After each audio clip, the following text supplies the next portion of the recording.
சொல்லடி சிவசக்தி என்னை சுடர்முகு அறிவுடன் படைத்து விட்டாய், வல்லமை தாராயோ இந்த மான் இளம் பயனுற வாழ்வதற்கே என்கின்ற நல்ல சிந்தனையோடு இன்றைய நிகழ்வை தொடங்குகிறோம். பொதுவாக பெரியவங்கள்ட்ட பேசும்போது சொல்லுவாங்க, நல்லதே சொல்லு, நல்லதே பேசு, நல்லதே நினை, நாளும் நல்லது நடக்கும். நான் இன்றைக்கி தொடங்கினேன்ல, சொல்லடி சிவசக்தி சுடர்முக அறிவுடன் படைத்து விட்டாய், வல்லமை தாராயோ இந்த மாநிலம் பயனுற வாழ்வதற்குன்னு. அதே பாரதி தான் எழுதுகிறான், எங்கு நோக்கினும் வெற்றி, எதை பார்த்தாலும் வெற்றி எப்படி கிடைக்குமா? நல்லவே எண்ணல் வேண்டும், நல்லவே சொல்லுதல் வேண்டும், நல்லதே செய்தல் வேண்டும். அப்போ இந்த இலக்கணத்தை வைத்து தான் இன்றைய தலைப்புக்குள்ளே போகிறோம். யார் சமயவாதிகள்?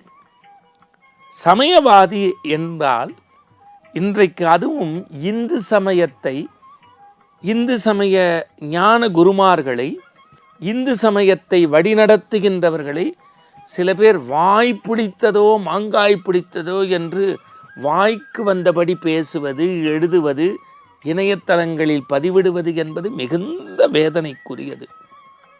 நம்மை வழிநடத்திய ஞான குருமார்கள், நம்மை வழிநடத்திய சமயவாதிகள் எப்படி இந்த மண்ணில் இருந்தார்கள், இருக்கிறார்கள் என்பதற்கு ஒரு சான்று அங்கொன்றும் இங்கொன்றும் முத்துப்போல சொல்கின்றேன். இந்த நாட்டில் 68வது பீடாதிபதி ஜெகன்புகழும் ஜெகத்குரு ஆதிசங்கரர் மரபிலே வந்த காஞ்சி பெரியவர் காஞ்சி மடத்தில் இருக்கிறார்.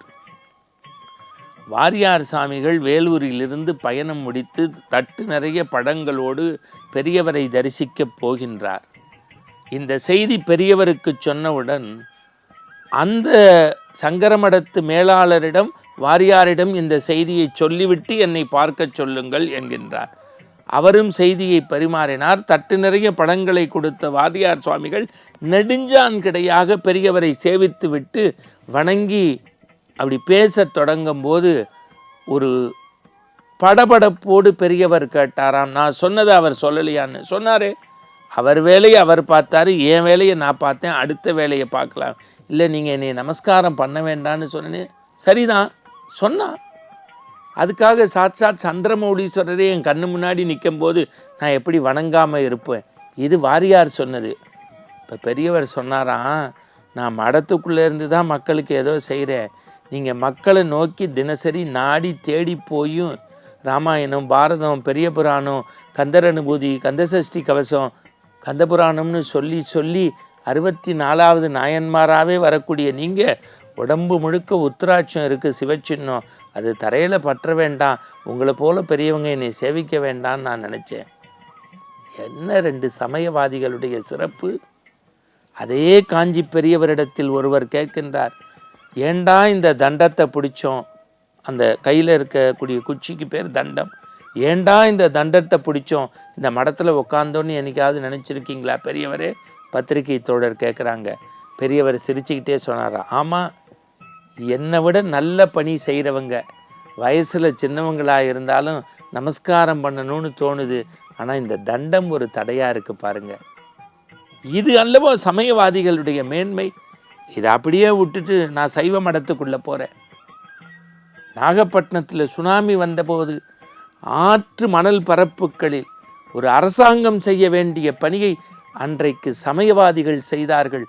தொட்டு தூக்கி சடலங்களை தூக்கிய போது குன்றக்குடி மடத்தினுடைய பொன்னம்பல அடிகளை பார்த்து கேட்டார்கள், காவி உடுத்திய நீங்கள் பிணங்களை எப்படி கையில் எடுத்து அப்புறப்படுத்தலாமா என்கின்ற போது அவர் சொன்ன ஒற்றை வார்த்தை, இதுதான் நாங்கள் படித்த அன்பே சிவம். இதை விடவா சமயத்திற்கு ஒரு பெரிய வேணும்? சார், தர்மபுரம் மடத்துக்கு நீங்கள் போங்க, நீங்கள் மடாதிபதிகள் ஏதோ மகிழ்வோடு அவர்கள் பெரிய இந்த வாழ்க்கை வாழ்வதாக சில பேர் பேசிக்கொண்டிருக்கின்றீர்களே, இன்றைக்கும் போய் தர்மபுரம் பாருங்கள். தர்மபுரத்து ஆதீனத்தை போல தமிழ் வளர்ச்சியில் கரைத்து கொள்ளக்கூடிய மடம் ஆச்சரியமாக இருக்கு. அங்கு முறையாக ஓதுவார்களுக்கு பயிற்சி தரப்படுகின்றது, சைவ மரபு போதிக்கப்படுகின்றது.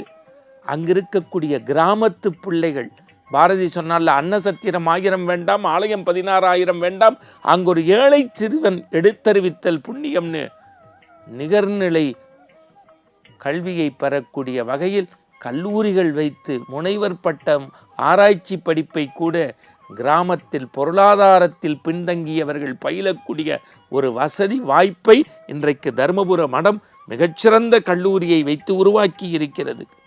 இன்னும் சொல்லப்போனால் சுவாமி விவேகானந்தரை விட உலகத்தில் ஒரு பெரிய ஞான துறவி சமயவாதி இருக்க முடியுமா?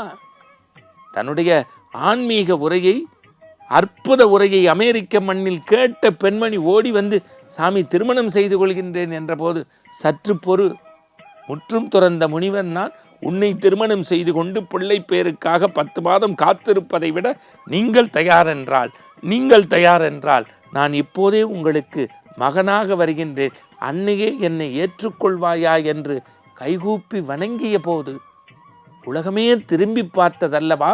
அந்த சமயவாதிகளை கூட நீங்கள் இன்றைக்கு கொச்சைப்படுத்த இன்னும் சில பேர் விவேகானந்தரோடு தங்களை ஒப்பிட்டு கொண்டெல்லாம் பேசத் தொடங்கி இருப்பதுதான் வேதனைக்கும் வேதனையாக இருக்கிறது. ராமகிருஷ்ணரை போல ஒரு நாள் வாழ முடியுமா நம்மால்? ஒரு கணப்பொழுது சிந்திக்க முடியுமா? ஒரு நொடிப்பொழுது இருக்க முடியுமா? சாரதா தேவியை தான் வணங்கக்கூடிய காளிக்கு சமமாக நினைத்து அறைக்குள் என்ன செய்கின்றார் என்று அடியர் கூட்டம் எட்டி பார்த்தபோது பூவை போட்டு நான் வணங்கக்கூடிய காளி தேவி என்று சாரதா தேவியை வணங்கிய பெருமை ராமகிருஷ்ண பகவானுக்கு உண்டு. இன்னும் இந்த மண்ணில் ஒரு ரமணரை போல, ஒரு துக்காராமை போல, ஒரு ராகவேந்திரரை போல, ஒரு ஷீரடி பாபாவை போல எத்தனையோ சமயவாதிகளினுடைய சிறப்பை அடுக்கிக் கொண்டே போகலாம்.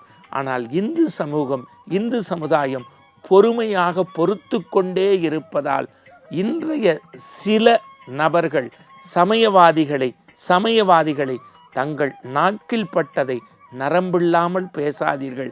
இன்னும் எத்தனை தலைமுறை எடுத்தாலும் இந்தியா மிகச்சிறந்த பண்பாட்டு நெறியாலும் சமயத்தின் மேன்மையாலும் ஒரு மிகப்பெரிய வேன்றூரிய சமயவாதிகளினுடைய நெறி நடக்கக்கூடிய நாடுதான் என்பதை ஆனந்தமாக பதிவு செய்கின்றேன். மீண்டும் நற்சிந்தனையோடு நாளை சந்திப்போம். வணக்கம்.